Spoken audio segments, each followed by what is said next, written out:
আসসালামু আলাইকুম। আজকে আমি তৈরি করে দেখাচ্ছি কোরিয়ানদের খুবই জনপ্রিয় একটি খাবার, রামেন। আজকের রামেনটা আমি খুবই সহজভাবে তৈরি করছি, মাত্র 5 মিনিটের, দেশীয় স্বাদে।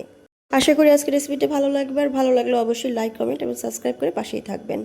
আর রামেন রান্না করার জন্য আমি এখানে নিয়েছি মিস্টার নুডলসের রামেন, আর এই রামেনটা মাত্র 50 টাকা।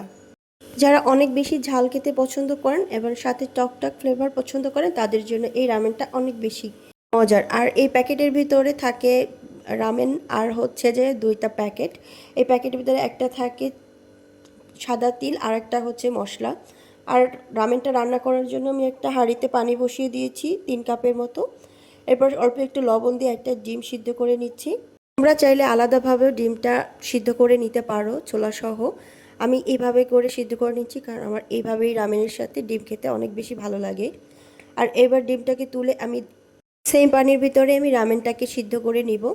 রামেনটা সিদ্ধ হতে আমাদের জাস্ট 5 মিনিটের মতো সময় লাগবে।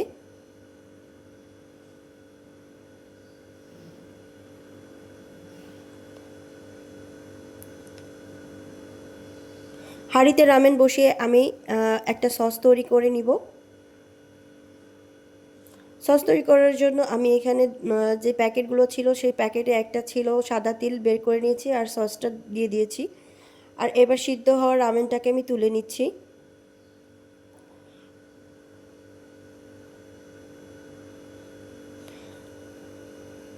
আর তুলে আমি সেই সসের ভিতরেই দিয়ে দিচ্ছি। এবার খুব ভালো করে আমি রামেনটাকে আমি মিক্সড করে নেব সসের সাথে।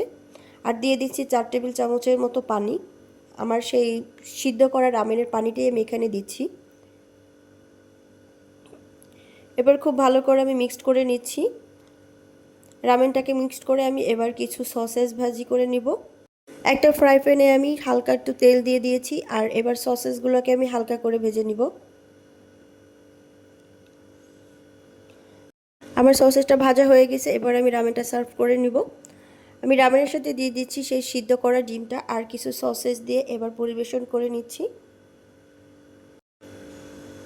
রামেনের সাথে সসেস খেতে খুবই মজার হয়।